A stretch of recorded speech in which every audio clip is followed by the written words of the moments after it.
தமிழ்நாட்டு முதலமைச்சர் அவர்களுக்கு இது போகணும். இது இந்த மாதிரி எத்தனை நகரை நீங்க அழிச்சடிக்கிறீங்க, இதோட சாபம் எல்லாம் மொத்தம் வரும், காட்டும், அதோட பிரதிபலிப்பு வரும்.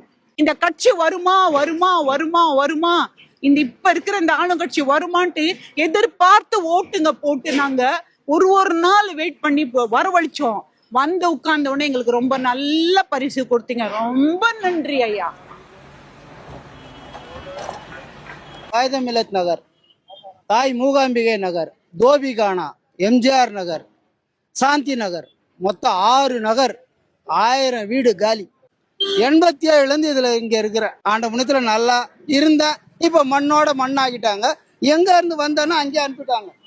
வேற மண்ணை, அதாவது குழிக்கு அனுப்பிட்டாங்க. மண்ணை போட்டுதான் மூடலை. மண்ணை போட்டு மூட்டாங்கன்னா முடிஞ்சு போச்சு, ஒண்ணுமே இல்லை உலகத்துல. அவ்வளவுதான். அத பாருங்க, அந்த ஸ்கொயரா ஒரு நல்ல தண்டிக்கா, அது என் ஃப்ரெண்டு வீடு. அவ 6 வருஷமா சவுதியில போய் ராவும் பகலுமா வேலை செஞ்சு 6 வருஷத்துல ஒரு நாள் கூட வரல. தொடர்ந்து அங்க வேலை பண்ணி, இங்க வேலை இல்லாத காலத்தால அவ சவுதியில போய் நான் தான் அந்த வீட்டை பாத்துக்கினேன். அந்த வீட்டுக்கு இன்சார்ஜ் நான் தான் இருந்தேன். அதை போய் சவுதியில போய் சம்பாரிச்சு ஒரு ரூபாய் சேர்த்து 2 லட்சம் ரூபாய். அது 2 நாள் தான் ஆகுது அது போட்டது. அது எப்படி அழகா தள்ளிட்டாங்க பாருங்க. அதுல 2 வலி கூட இல்லை பாருங்களேன். அதுல அவ்வளவு வலி நிறைஞ்சிருக்கு.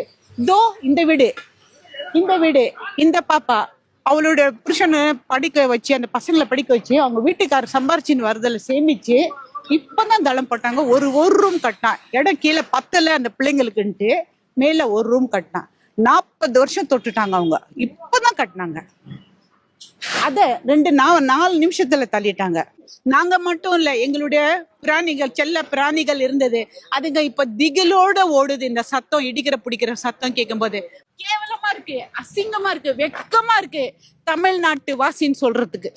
இந்த பகுதி மக்களுக்கு ஆதரவா மே 17 இயக்கம் தொடர்ச்சியா இந்த பகுதிகளில் போராட்டத்தை முன்னெடுக்கிறாங்க. அது மட்டும் இல்லாம திமுக கூட்டணியில அங்கம் வகிக்கக்கூடிய மார்க்சிஸ்ட் கம்யூனிஸ்ட் கட்சியோட மாநில துணை பொதுச் செயலாளர் சண்முகம் இந்த பகுதிக்கு நேரடியாக விசிட் பண்ணி இங்க இந்த பகுதி மக்களுக்கு ஆதரவாகவும் அரசாங்கத்தோட இந்த செயல்பாட்டுக்கு எதிராகவும் அறிக்கை கொடுத்திருக்காரு. அது மட்டும் இல்லாம விடுதலை சிறுத்தைகள் கட்சியுடைய தலைவர் தொல் திருமாவளவன் இந்த பகுதி மக்களுக்கு ஆறுதல் தெரிவிச்சுட்டு போயிருக்காரு. இவர்கள் மட்டும் இல்லாம நாம் தமிழர் கட்சியோட தலைமை ஒருங்கிணைப்பாளர் சீமான் அவர்களும் இந்த பகுதியை பார்வையிட்டு இந்த பகுதி மக்களுக்கு ஆதரவு தெரிவிச்சிருக்காரு.